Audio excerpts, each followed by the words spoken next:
Washington Commanders at Tampa Bay Buccaneers. Tampa Bay taking the big win here, 37-20.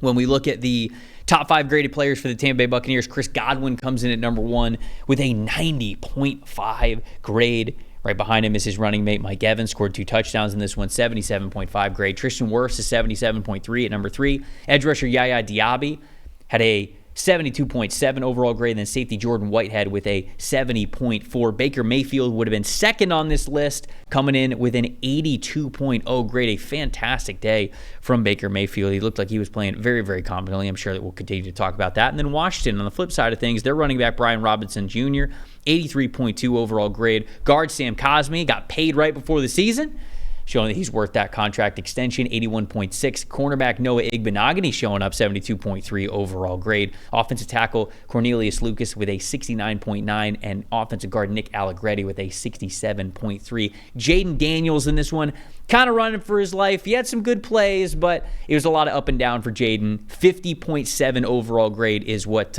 he came out to here. And obviously when you talk about Jaden, it's a lot of the run game and the pass game, right? Sometimes when you look at quarterbacks that are just primarily passers, the passing grade for them is a very high weight in their overall grade. For Jaden, you're going to have to look at both of those things in the mix. But what was the stat that told the story for you? For me, look, Dan Quinn's got a lot to work on this defense, especially on the back end of it. And obviously, he was gonna. They gave up the most points in football last year. It was not going to be an overnight turnaround for this defense, but they just have to cover better. And the Bucs were spectacular on offense. And look, when your 4 highest graded players are your quarterback, your top 2 receivers, and your franchise left tackle, you had a pretty good day, right? And they did. But Washington in coverage has to be better. Guys like Emmanuel Forbes with a 30 coverage grade, Quan Martin at safety with a 36, Mike Sainris still in his first NFL game with a 40.8, Bobby Wagner, great run defender, struggled in coverage in this game. All the way around where they needed to make a stop. Even in the moments when Daniels and the offense were starting to bring them back into it, they just couldn't make a stop in coverage. And that's just what it's going to come down to. It's a completely, the one thing I'll say, it's a lot of young players. It's a lot of young kids coming back in that secondary especially.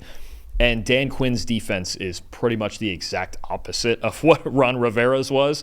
So there's going to be a learning curve here with the scheme and getting in more single high and mixing things up and doing different things that it's just different from what Ron Rivera ran last year with these guys. So you're talking about a group that if they don't cover better than that, it will obviously be a long season. But that's a group I'm looking for, a young secondary especially that needs to get better, needs more reps together in a brand new defense. And a lot of new guys in front of him, playing in front of him, like Bobby Wagner and Frankie Louvu. I think there was a lot of miscommunication, a lot of times where they got caught out of position. This coverage unit for Washington, hopefully for them, can get better with all these young kids learning this new defense. The stat that told the story for me, I'm going to go to the opposite side of things. I'm going to talk about what happened in Tampa. 1 punt in this game. 1 from this offense. Liam Cohen coming in, Dave Canales is out. Everybody's like, oh, it's a big negative for the Buccaneers, new offensive coordinator. I genuinely think it's going to be a positive. And I'm not trying to, get on Dave Canales for that, but Liam Cohen is somebody who has called plays for multiple years at Kentucky in, I think it was 2021 and then 2023 and in 2022. He was also with the Rams, so he's working with McVay. He's got a background with Baker Mayfield as well. They seem to have a really good chemistry, and everything at a camp and training camp and preseason was them talking about how confident everyone was in everything. And I know a lot of teams say that, but it felt genuine in Tampa, and I think that you saw that in how they played offense this past week. Now, you mentioned it's going up against a secondary. It's got a lot of changes in Washington, so it's going to take some time, but they took advantage. They had 9 possessions in this game. 7 of them were scores. 1 of them was a punt, and then the other one was victory formation. They're fantastic. I mentioned it earlier in the show. They were the number 1 team in third down conversion yesterday, 69%.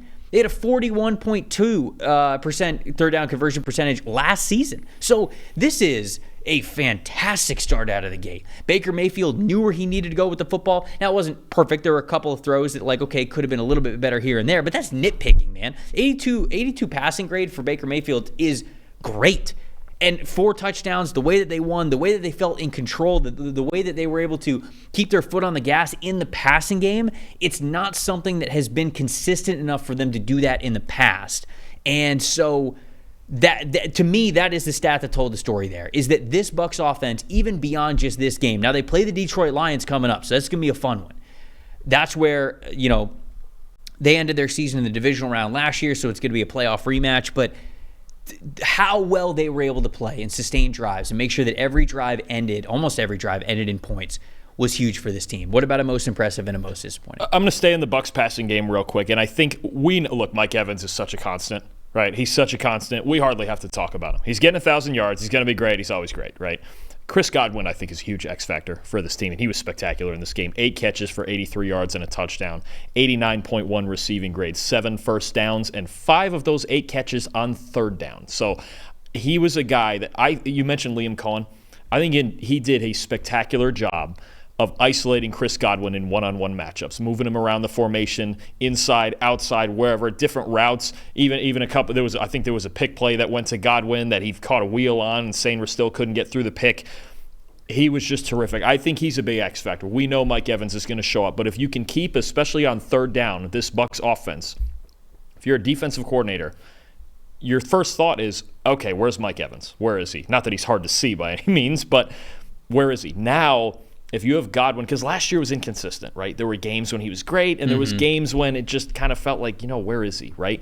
He shows up like this on a more consistent basis, it's so dangerous. It's so hard to stop this team because Evans is so good, and he demands a double. And Chris Godwin being that guy that moves around the formation, and Cohen, you could just see in some of the third down play calls, the manipulation of Godwin's positioning was so darn good and just able to isolate it one-on-one with a matchup that they wanted. He was terrific yesterday, and if that keeps going, this Bucs offense is really dangerous. I'm actually going to stay at receiver real quick. I'm going to go to the other side. Okay. I know Jaden Daniels, accuracy off, threw a lot of balls off his back foot, ran well.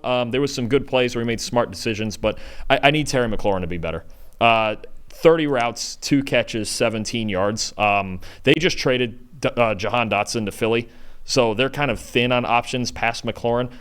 I need him to be that number one guy if Daniels is going to succeed at all. He is the guy. He is the standout guy in this receiving core. And what we saw from Godwin is exactly what we didn't see from McLaurin. He's got to be better for this offense to get rolling. Yeah, no doubt. My most impressive was Baker Mayfield. We already kind of talked about him there. He was also, he got a first down with his legs as well. I mean, it was the arm, it was the legs, it was the confidence. I mean, we're seeing the best version of Baker Mayfield that we have seen yet in the NFL. I really do believe that. So he was the most impressive that we had this past week. Most disappointing, I'll say Commanders' offensive line. No offensive lineman for the Commanders had a pass blocking grade above 65.0, and every single offensive lineman gave up at least one pressure in this game. So it was a failure kind of all around, and it just kind of needed to be better. Like you said, it's going to take a little bit of time. I've got faith in Dan Quinn to be able to do it. The chat is asking me to shout out Bucky Irving, and of course, as a Bucky Irving stan during the NFL draft, I absolutely will. Don't tempt me with a good time. Leads the team in rushing yesterday with a 62-yard performance on just 9 carries and a long run of 31 yards, 6.9 average.